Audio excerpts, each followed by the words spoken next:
E o Joãozinho vai fazer o preparo de hoje. Boa tarde, pessoal. O preparo de hoje é do livro Vida Feliz, psicografia de Divaldo Pereira Franco, do Espírito Joana de Ângeles. Capítulo 40. Enquanto alguém estiver sendo acusado, mantém-te em silêncio. Os acontecimentos, quando estouram, têm antecedentes que são ignorados pela maioria dos circunstantes. As coisas nem sempre são conforme se apresentam, mas o são consoante seus valores íntimos. Não faças coro com as acusações expostas. O delinquente, o infeliz, pecador merecem, quando menos, comiseração e oportunidade de reeducação. A leitura de qualquer página espírita, principalmente as páginas de Joana de Ângeles, elas nos convidam a uma melhor parte nossa. Elas nos convidam a sermos melhores. Só que essa escolha por ser melhor, por fazer melhor, ela requer um esforço, ela requer uma análise dos nossos comportamentos, ela requer uma análise dos nossos atos. E isso é uma vigília constante, é um exercício constante de aprimoramento, de dedicação. Nessa passagem específica que Joana nos traz hoje, a gente vai encontrar talvez a base mais profunda para a análise desse tema, justamente no Evangelho de Jesus.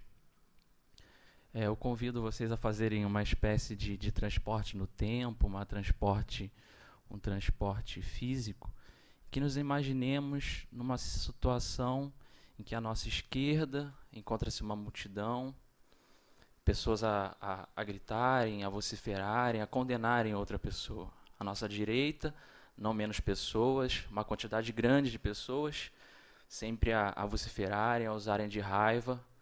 E à nossa frente, uma mulher. Essa mulher, assustada, com um olhar um pouco temeroso, não sabe qual é a sorte que lhe está reservada. E quando você se vê, você pertence àquela multidão. Você está naquele meio. E como não tivéssemos reparado, no lado dessa mulher, talvez o semblante mais doce que a gente pudesse ver sobre a face da terra. O olhar mais penetrante a nos indagar. Quem de nós está sem erro? Quem de nós não tem um pecado? Que atire a primeira pedra, que continue na postura que estava. Essa foi a reflexão que me sensibilizou quando eu tive a oportunidade de fazer essa leitura. A gente às vezes esquece, não para, não pondera, não tem um silêncio como companheiro nos nossos atos cotidianos. E é isso que Joana traz para a gente, é isso que Jesus traz para a gente. Um pouco mais de ponderação, um pouco mais de calma, um pouco mais de compaixão com nós mesmos e com o outro. Que acreditemos no nosso melhor. Boa palestra a todos. Jesus, Mestre amoroso, Mestre amigo, aqui nos reunimos, Senhor, nesta tarde, para nos aproximarmos ainda mais de Ti, para sentirmos a Sua presença, Senhor, para compreendermos que tens um projeto para cada um de nós. Também pedimos a Joana de Ângeles, nossa mentora, que com o seu carinho e a sua especial inspiração envolva nosso amigo querido Marcelo Alves nos estudos que ele preparou para a tarde de hoje. Graças a Deus.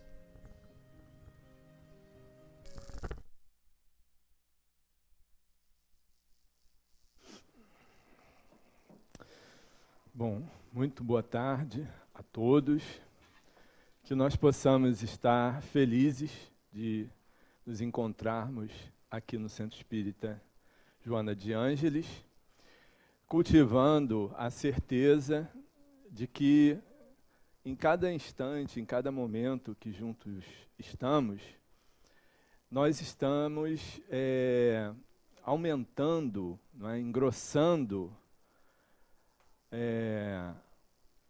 toda a vibração do bem que precisa ser espalhada por onde nós conhecemos, por onde nós transitamos. E muitas vezes tem sido um pouco difícil para nós essa divulgação, a divulgação da boa nova, a divulgação do bom sentimento, da educação, da moral, da ética, de toda a informação que o Evangelho ele traz para o nosso coração. A certeza de que tudo vai dar certo, de que nós estamos apenas, somente, arrumando a nossa casa planetária e arrumando, por isso, o nosso coração, a nossa mente.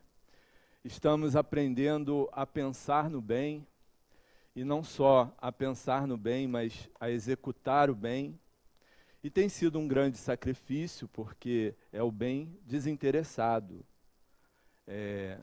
Fazer justamente ao outro que gostaria que fosse feito a si próprio. Então isso tudo é um tanto quanto novo na nossa realidade de cotidiano. Nós que nos viciamos, não é, em fazer o mal, tornou-se um hábito para nós, e aí a gente, historicamente, a gente verifica isso, né? As passagens que existem ao longo das vidas na humanidade, a gente percebe as decisões equivocadas, baseadas no orgulho, na soberba, nas dificuldades que, infelizmente, nós trazemos. E aí vem a doutrina espírita para dizer justamente que nós seremos felizes, mas que essa felicidade depende desse nosso caminhar. Então, nessa tarde, nós fomos convidados para falar de um capítulo do Evangelho, que é o capítulo 18, que fala muitos os chamados e poucos os escolhidos. É um capítulo que fala para a gente sobre adesão, compromisso e mudança. Então, dentro dos itens trazidos nesse capítulo, existe o da parábola do banquete de núpcias, que fala de um convite, não é? Por isso que é preciso a gente pensar na adesão, no compromisso e na mudança. Todos nós, de uma certa maneira, fomos convidados, não é? Por quê? Porque temos a lei de Deus inscrita na nossa consciência. Então não existe nenhum de nós que pode justamente dizer que não tenha tido oportunidade, não é, de conhecer essa lei. Porque o convite foi feito para todo mundo. Porém, muito poucos vão fazer a adesão desse convite. Porque é um convite de mudança, é um convite de reformulação, é um convite de visão diferenciada, é um convite de modificação de valores. E isso não é fácil. Não é fácil porque, volto a dizer, nos acomodamos com a maneira mais fácil de se viver.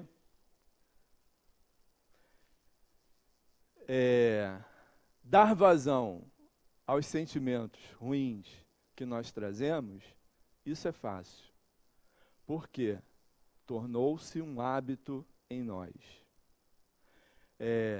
Retribuir com a mesma moeda, fazer ao outro exatamente o que o outro nos fez, isso vem de muito tempo nas nossas escolhas. Então, nós estamos sendo convidados novamente, uma vez que o convite já tinha sido feito, e nós desconsideramos, quando falo nós todos, né? Não só nós que estamos aqui dentro do Centro Espírita. Nós o desconsideramos. Então, como a lei é de progresso, nós necessitamos mudar. E essa mudança é uma mudança que já faz com que nós tenhamos coragem de viver a vida que nós temos. Essa parábola, ela fala de uma comemoração, de uma celebração. Por quê? O casamento, ele representa união. Por que Jesus exemplificou o convite à mudança justamente numa festa de núpcias, não é? Num casamento? Porque o casamento representa a união. E ele quer falar justamente da união com Deus, da união com a lei de Deus. Todas as vezes que nós nos aproximamos da lei de Deus, através da reflexão, mas sobretudo dos nossos atos, nós estamos celebrando, nós estamos nos unindo ao pensamento divino. E é esse convite que Jesus faz para todos nós, não é? Que nós tenhamos uma postura diferenciada, só isso. Para isso, nós tivemos o exemplo do Mestre a ser seguido, não é? O Espírito puro, perfeito, que esteve entre nós, que por amor se sacrificou em vir até junto de nós, até para que nós tivéssemos noção do que é passar pela dor num corpo de carne. Então é uma parábola muito profunda, porque o convite foi feito, mas a adesão demorou. E quando nós resolvemos aderir, não foi suficiente o nosso posicionamento de adesão, porque é preciso estar condizente com a festa, ou seja, ele configura na veste nupcial, que nós precisamos estar vestidos com a veste nupcial, a veste condizente com a festa, a vestimenta que vai realmente demonstrar esse nosso desejo de mudança. Nós entendemos como o nosso corpo espiritual, o nosso perispírito. Então, há um trabalho a ser feito. O convite foi divulgado. A adesão é um outro processo. Mas, sobretudo, a mudança se faz premente, porque nós próprios experimentamos o resultado nas nossas escolhas. É um momento bem reflexivo para todos nós. Nós ouvimos falar na doutrina espírita sobre uma energia, sobre um fluido, que nós não percebemos com os 5 sentidos, mas é uma realidade. Por quê? É o fator que viabiliza a nossa comunicação real, que é através do pensamento. Quando as coisas não saem do jeito que nós gostaríamos que elas transcorressem, nós damos vazão a sentimentos, e esses sentimentos, sendo negativos, eles se materializam ao redor de nós. O que é que nós estamos verificando em nossa sociedade, no nosso mundo? A insatisfação, a revolta, o medo, a insegurança.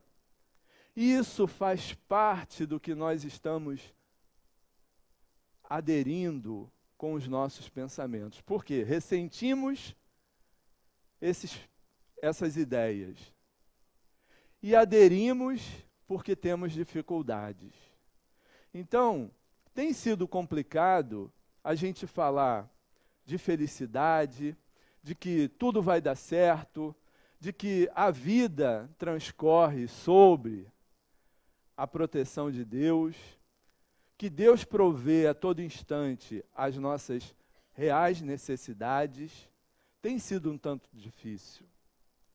Por isso, os Espíritos e Kardec nos convidam a pensar sobre o que é real para nós. O que nós desejamos para a nossa vida?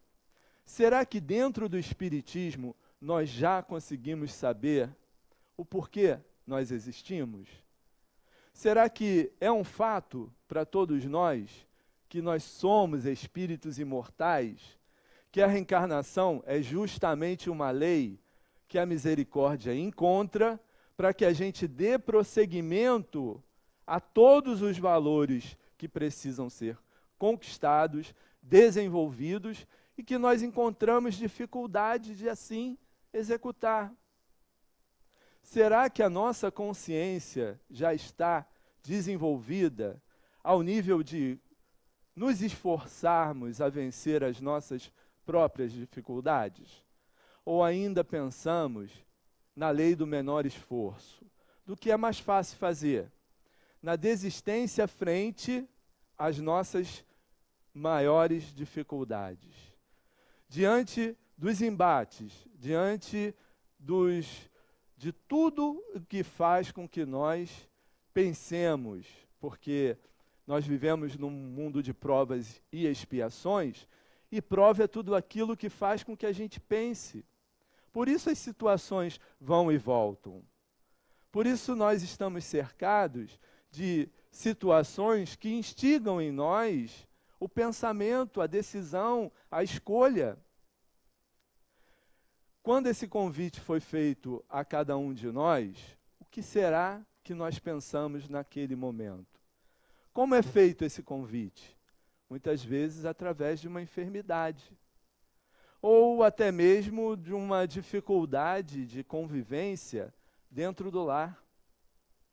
A insatisfação com a própria vida, isso é um convite, porque é nesse momento que a gente se prepara para pensar. Pensar em quê? Por que comigo?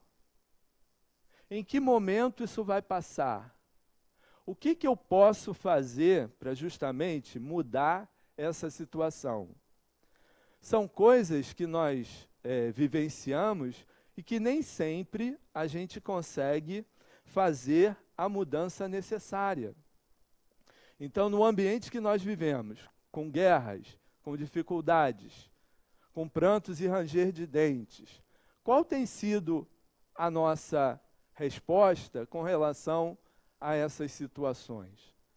Será que, conhecedores do Evangelho, porque nós já somos, não podemos não conhecer com tanta propriedade, mas se nós adentramos a uma casa espírita, não precisa, muitas vezes, uma única vez, nós já nos tornamos capazes, não é, de utilizar o Evangelho como sendo a reformulação da nossa passagem aqui na Terra.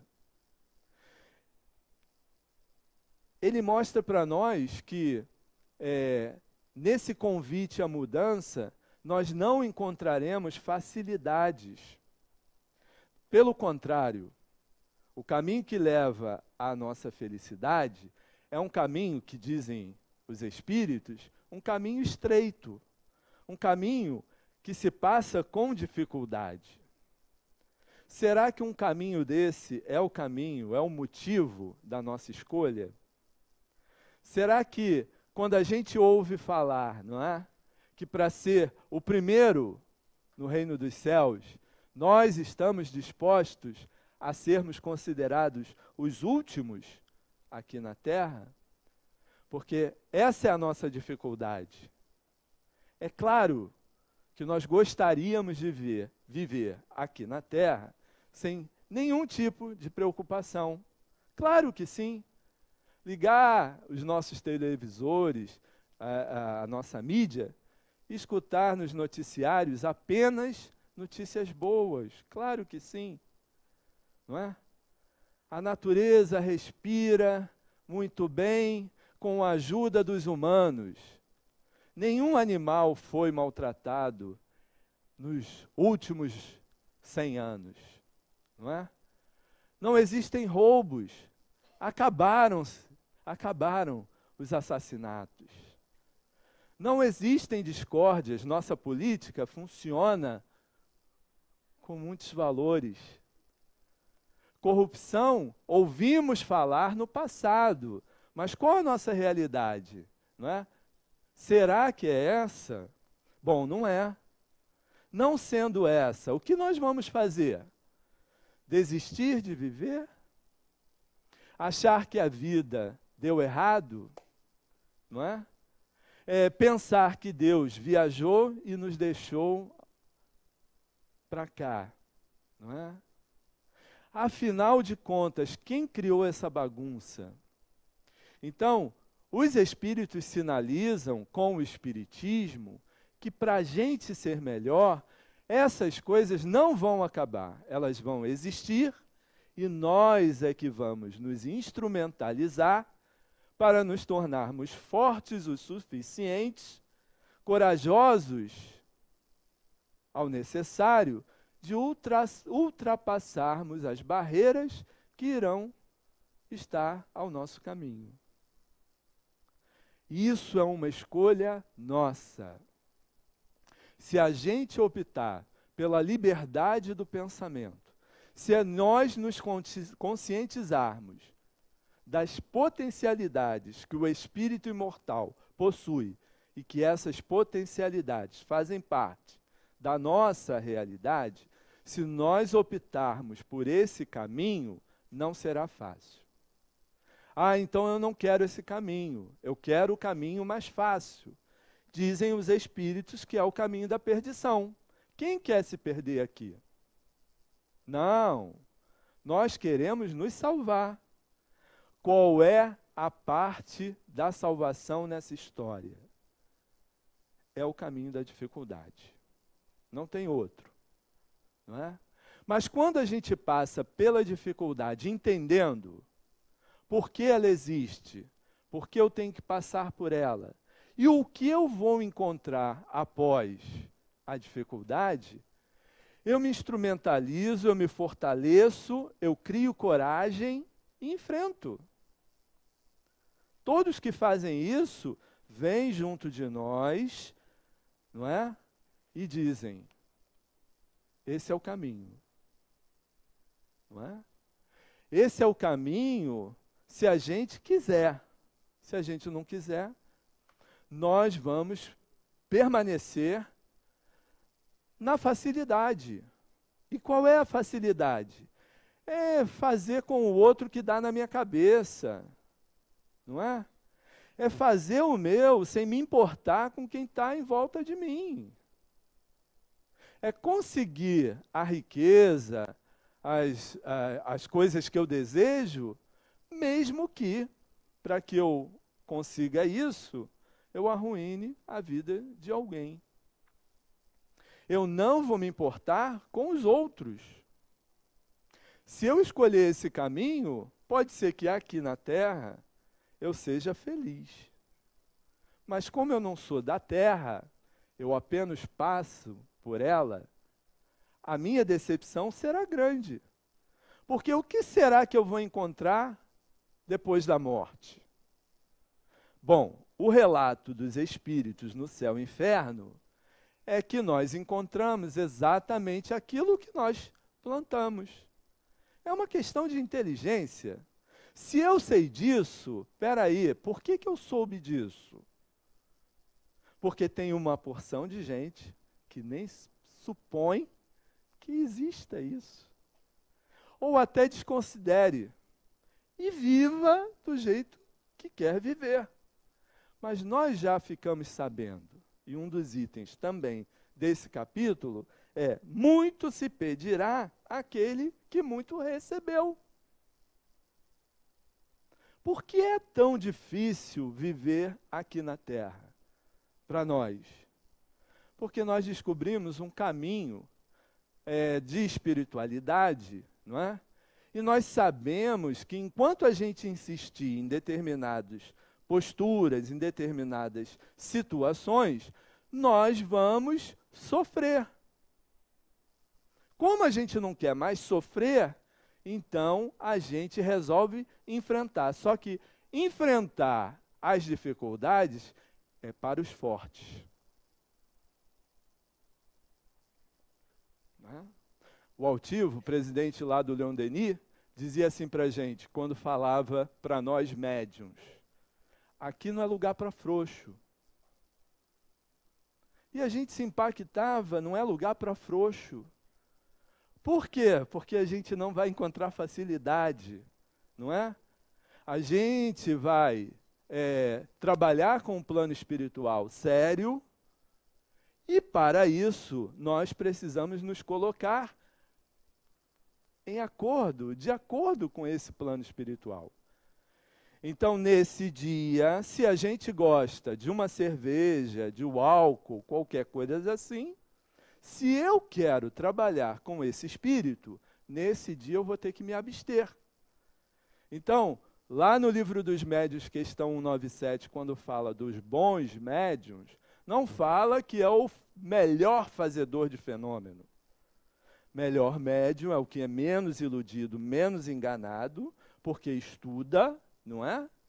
E principalmente porque é modesto, seguro, sério e devotado. São 4 aspectos que formam o bom médium.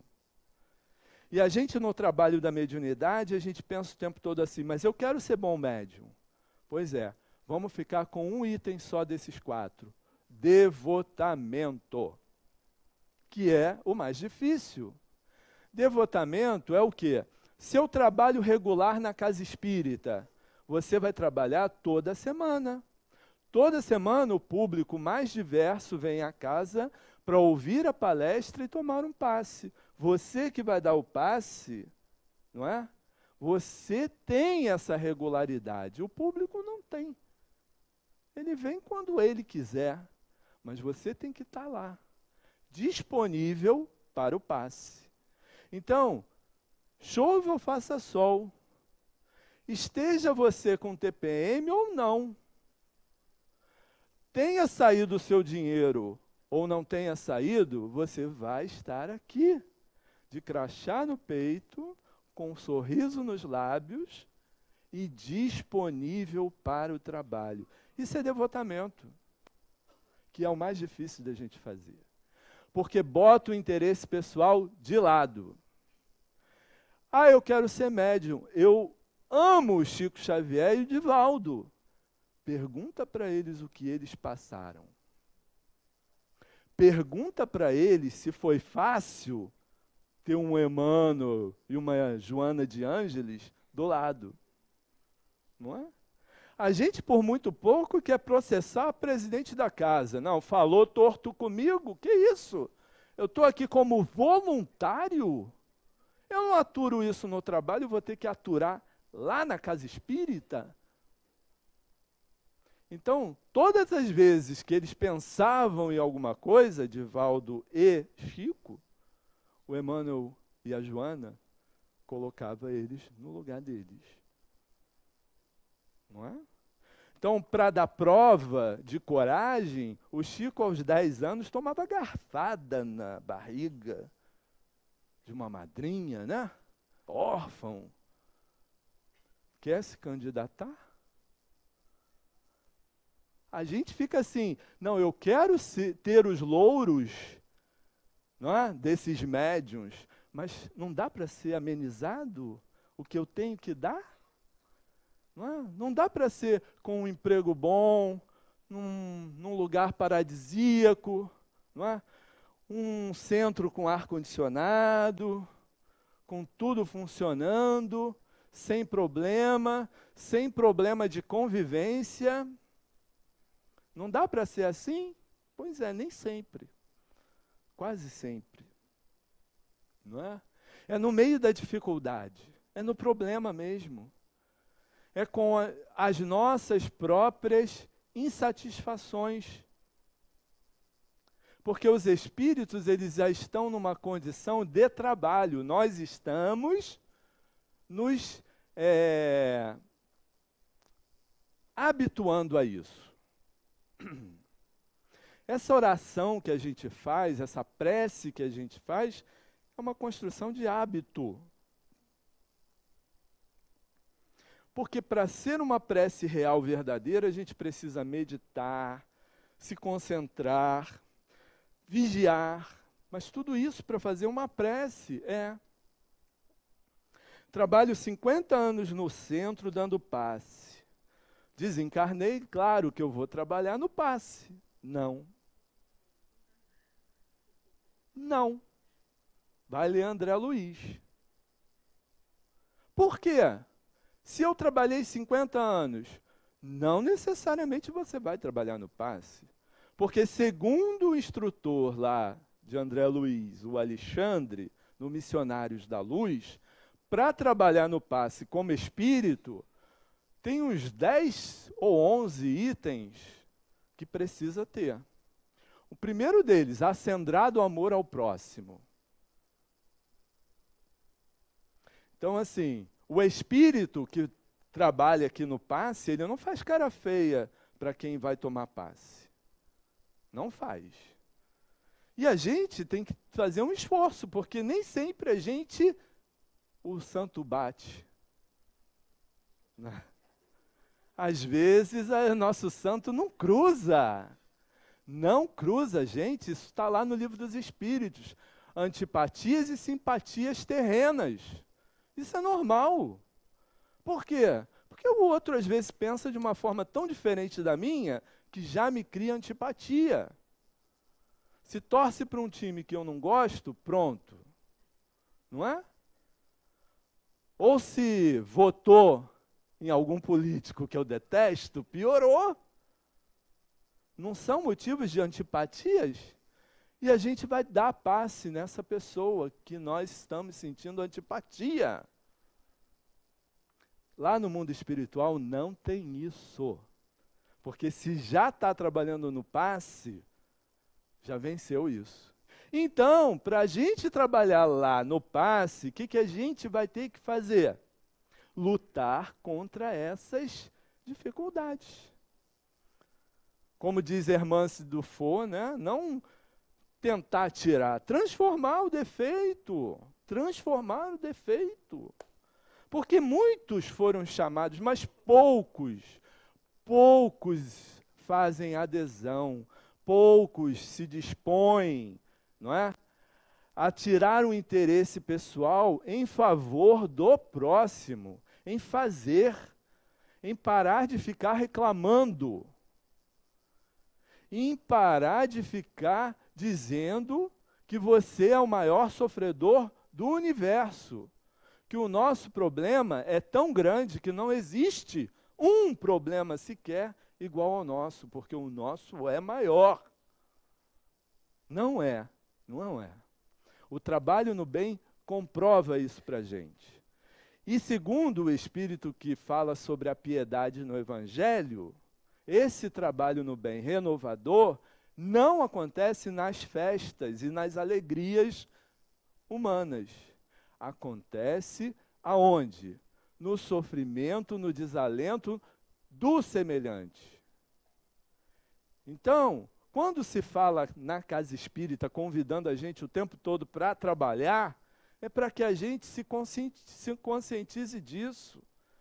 Porque o convite está vindo, eu estou aderindo, não é? Olha, a porta da salvação, da felicidade, da alegria, da satisfação como espírito imortal é da dificuldade. E aí ele diz também assim, nem todos os que dizem Senhor, Senhor, entrarão no reino dos céus. Por quê? Porque há muita falácia. Nós estamos falando muito e bonito. Porém, a nossa aplicação do Evangelho tem sido muito pouca. Tanto isso é verdade que já tem um hospital psiquiátrico para espírita. Ué, meu Deus, mas os espíritas estão chegando no mundo espiritual loucos? É. Principalmente os palestrantes. Porque se iludem no que estão dizendo, não é? O que eu digo é para o outro, não para mim. Então, quem tem que se transformar? Primeiro eu. Porque eu estou ouvindo isso. Se for esperar eu me transformar para falar, eu não venho aqui nunca. Então, fala do jeito que você é. mas fala do que você acredita que é verdade. Não para o outro, para todos nós, principalmente para mim. Isso vai construindo lucidez da realidade. Quem eu sou? Um espírito imortal, com dívidas, com problemas, mas com uma enorme possibilidade de vencer cada uma delas. Porque a lei é de misericórdia. O convite veio de Jesus, então veio um convite excelente. É um convite de mudança. Mas para mudar, ele diz, não vai ser pela facilidade. Está disposto? Se eu for frouxo, eu vou correr. Se eu for corajoso, não, eu enfrento. Cadê? Qual é a dificuldade? Nós espíritas, estudando nos cursos, a gente se familiariza com aquela frase assim, nós precisamos passar pelas provas. Isso ficou bem resolvido entre nós. Quando a prova chega, a gente esperneia. Não quero. Que isso, está demais. Mas também uma prova dessa, né? Meu Deus, olha, pelo que eu estou passando, eu nem reencarno mais aqui. Porque o negócio está tão feio, tão difícil. Não é? Então, assim, quem escolheu essa prova? Vamos raciocinar. Não é? Vamos raciocinar. Não foi ninguém, senão nós. Espera aí, eu escolhi esse negócio pesado? Porque se não tivesse sido eu, a lei seria de injustiça. Então eu vou culpar qualquer um. E se alguém decidiu por mim, cadê meu livre-arbítrio? Então essa coisa é com a gente mesmo. É conosco, não é com ninguém não. Quem vai enfrentar isso é a gente. Por mais que a gente queira colocar na conta de qualquer outra pessoa, mas nós vamos reencontrar esse embrulho lá na frente.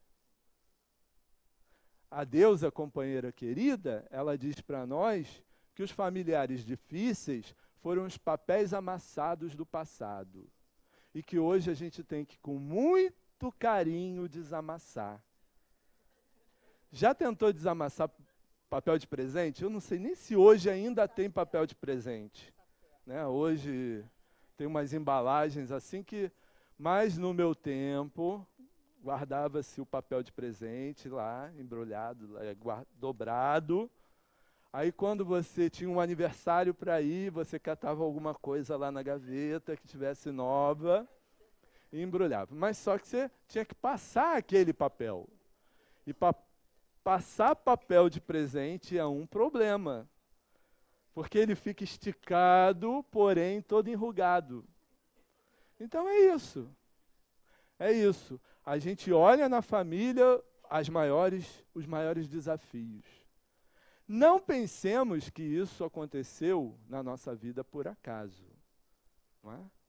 Porque nós somos responsáveis por aquilo que nós construímos. Isso é fato. Enxergar e aceitar isso é difícil. Mas é o nosso papel.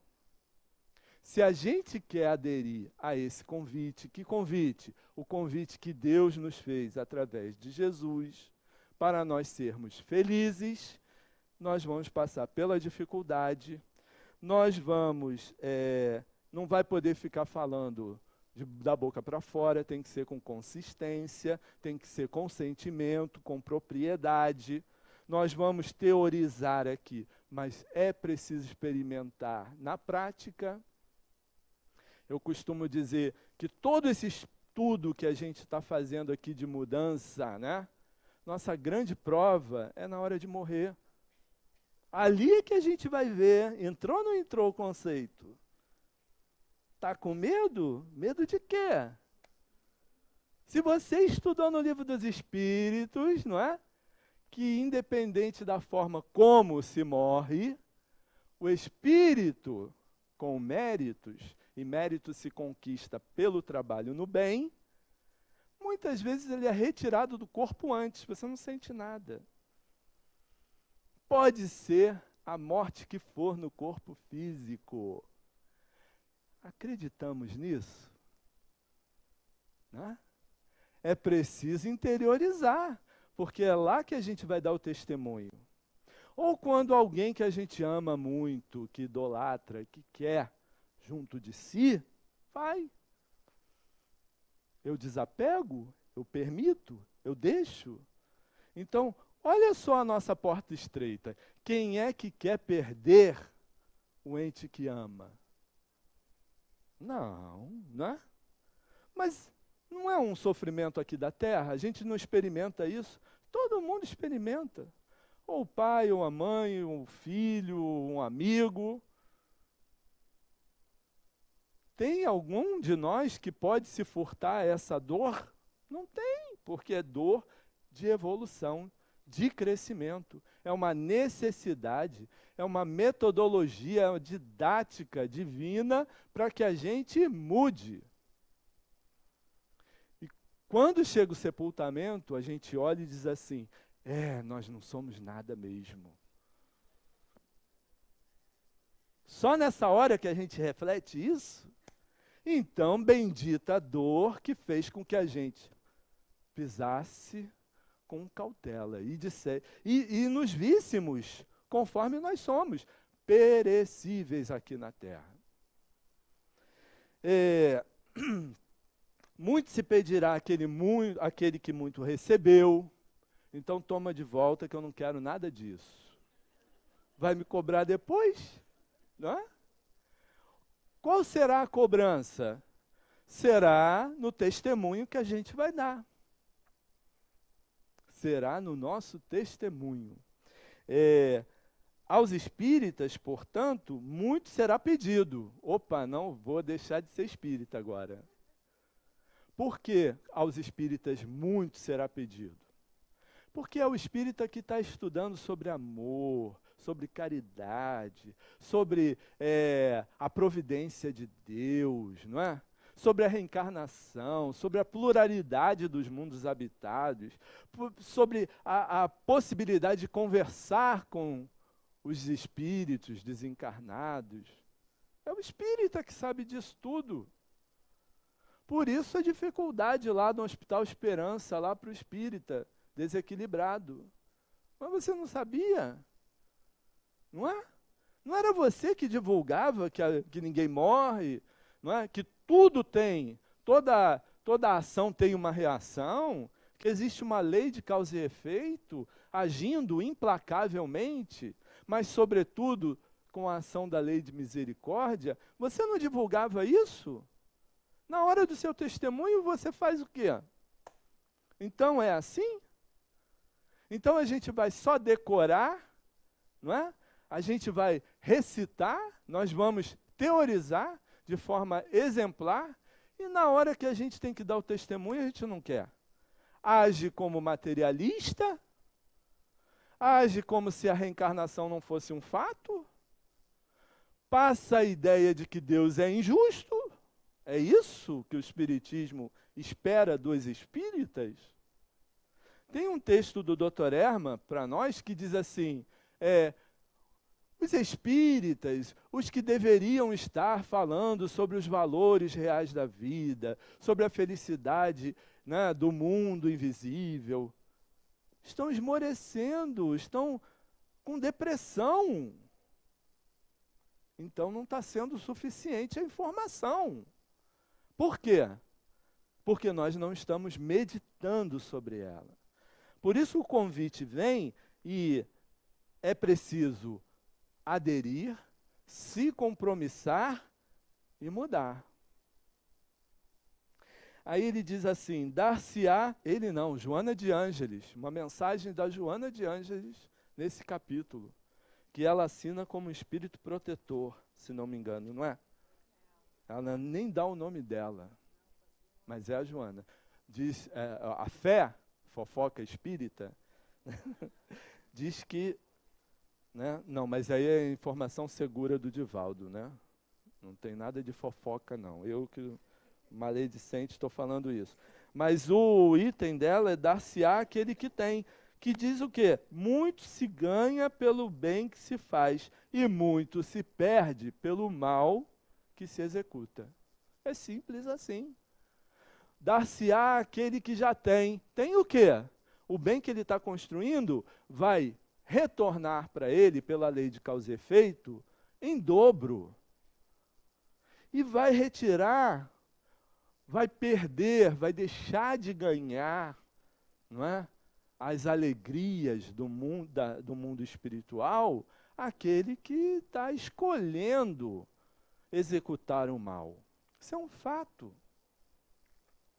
E Jesus dizendo, reconhece-se o cristão pelas suas obras.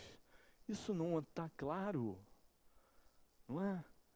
Os fariseus, sim, andavam até com uma caixinha grudada aqui na testa, que significava que eles tinham muito conhecimento, então eles eram intocáveis. Tinham imunidade parlamentar. Não podiam falar nada deles. Por quê? Porque eles tinham conhecimento. O que eles faziam com esse conhecimento? Então, quem é que aplicava? Eram os considerados de má vida. Eram os pobres de espírito. Por quê? Porque não tinham dinheiro, porque não tinham fama, não eram os da sociedade, eram os homens do povo, eram os humildes. Eram considerados como pobres de espíritos. Então, quando é que se reconhece um cristão? Quando ele cumpre o dever. Não é? Quando ele utiliza a consciência para agir. Quando ele age em todos os aspectos da vida, considerando, não é? Que é para fazer o outro que gostaria que fosse feito a si próprio. Assim se reconhece o cristão. Não adianta colocar emblema no peito, plástico no carro, dizendo assim, eu sou espírita. Não é? Bendita reencarnação. De que adianta isso? Se eu não estou agindo sobre esse preceito. Pelo contrário, eu estou denegrindo a informação da doutrina. Porque alguém olha para mim e diz, você é espírita? Espiritismo é isso? Então Kardec é isso aí? Ou não é tão bom quando alguém olha para a gente e diz assim, olha, você deve ser espírita. Olha a diferença na constatação. Porque provavelmente a gente fez o certo. Nem sem se dar conta de que alguém estava observando, porque esse é o trabalho. Não é? Então, para que a gente tenha a certeza, não é, de que Jesus está no comando de toda essa situação, que a gente, por mais insegurança que a gente sinta, por mais medo, por mais intranquilidade que o mundo esteja no momento, que nós nos conscientizemos desses valores espíritas, para que nós tomemos a nossa posição e tenhamos a postura daqueles que aderiram ao convite, ao chamado de Jesus. Se Jesus não tivesse confiança na regeneração dos homens e no aprimoramento do mundo, naturalmente não teria vindo ao encontro das criaturas e nem teria jornadeado nos escuros caminhos da terra. Não podemos, por isso, perder a esperança e nem nos cabe o desânimo.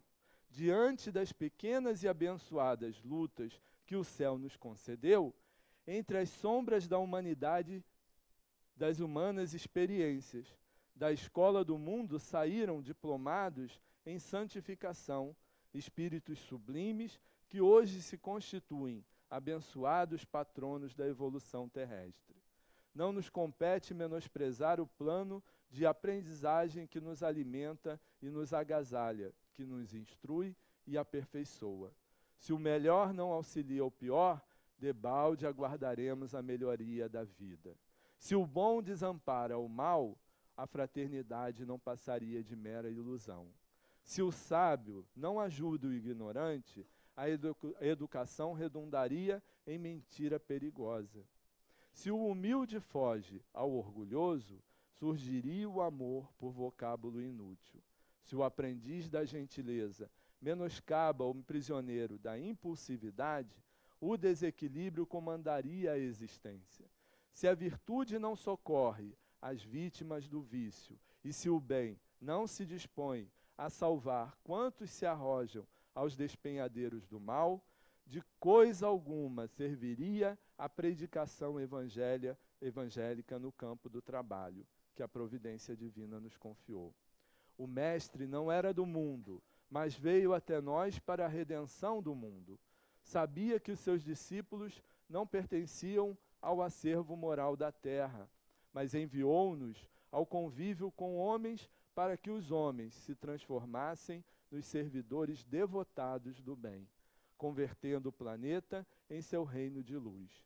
O cristão que foge ao contato com o mundo, a pretexto de garantir-se contra o pecado, é uma flor parasitária e improdutiva na árvore do Evangelho.